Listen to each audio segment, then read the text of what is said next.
Selamat pagi, kami dari SD Salomo Pontianak. Perkenalkan, nama saya Naomi Angel Caesar dari kelas 5 SD. Perkenalkan, nama saya Yuska Vinti Victoria dari kelas 5 SD. Perkenalkan, nama saya Kiana Gilkis Felis dari kelas 4 SD. Hari ini kami akan melakukan percobaan tentang hukum Archimedes.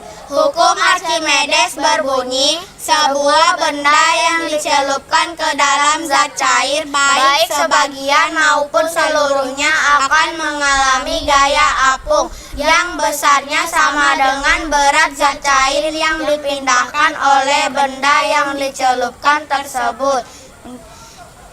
Hukum Archimedes meliputi 3 peristiwa, yaitu Tenggelam, melayang, Dan terapung. Untuk membuktikannya kami mempunyai alat dan bahan, yaitu 3 buah gelas, 3 butir telur, 1 buah sendok plastik, 1 bungkus garam, dan air untuk mengisi setiap gelas. Pertama-tama, saya akan membuktikan hukum Archimedes tentang tenggelam. Yang saya harus lakukan, menuangkan air ke gelas pertama.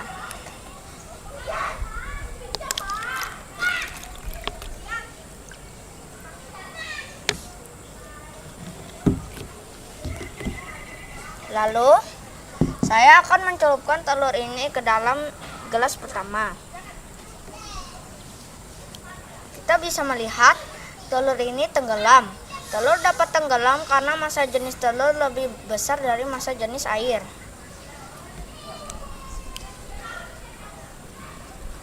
Di percobaan kedua, saya akan membuktikan hukum Archimedes terapung. Pertama-tama, saya akan menuangkan air ke dalam gelas.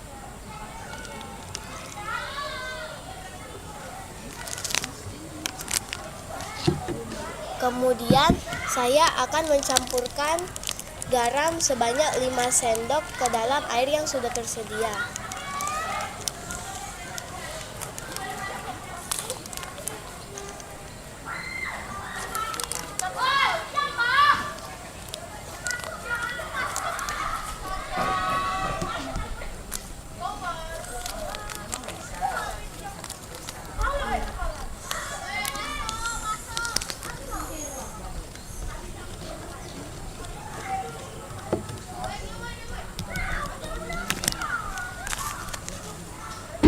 Kemudian saya akan mencelupkan 1 buah telur ke dalam air yang sudah saya beri 5 sendok garam.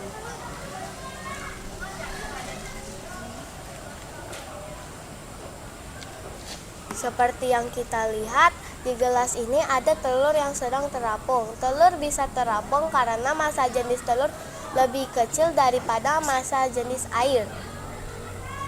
Di percobaan ketiga, saya akan melakukan percobaan tentang melayang.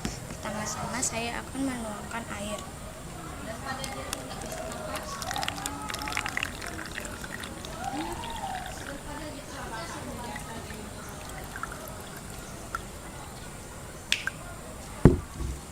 Setelah itu saya akan campurkan 2 sendok garam.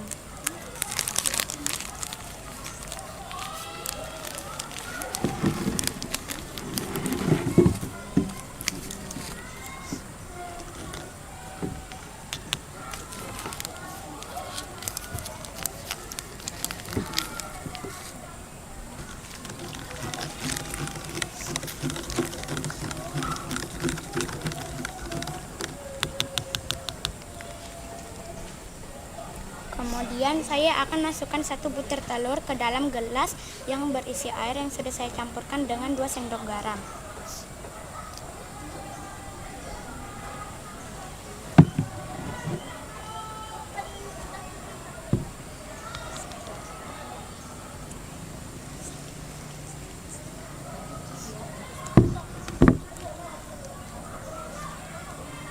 Terlihat di gelas ketiga, kita bisa melihat bahwa telur itu sedang melayang.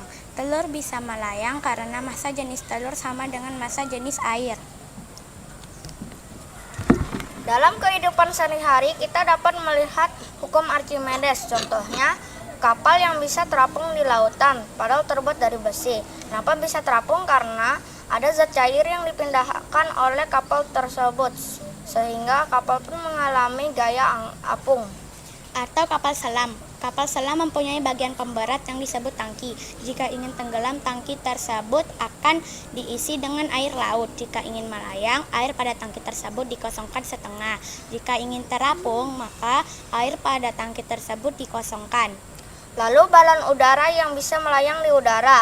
Balon bisa melayang di udara karena balon diisi dengan gas yang massa jenisnya lebih kecil dari massa jenis udara, sehingga balon pun gaya angkat pun lebih besar dari balon tersebut, sehingga balon pun bisa terangkat di udara.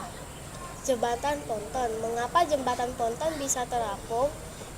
Jembatan ponton adalah jembatan yang terbuat dari benda-benda yang sangat terapung. Biasanya berupa drum-drum yang kosong berisi udara. Tentu saja drum-drum tersebut harus selalu dijaga agar tertutup rapat, sehingga tidak ada air yang masuk ke dalamnya. Jembatan ponton biasanya digunakan saat keadaan darurat. Sekian percobaan kami hari ini. Selamat pagi dan terima kasih.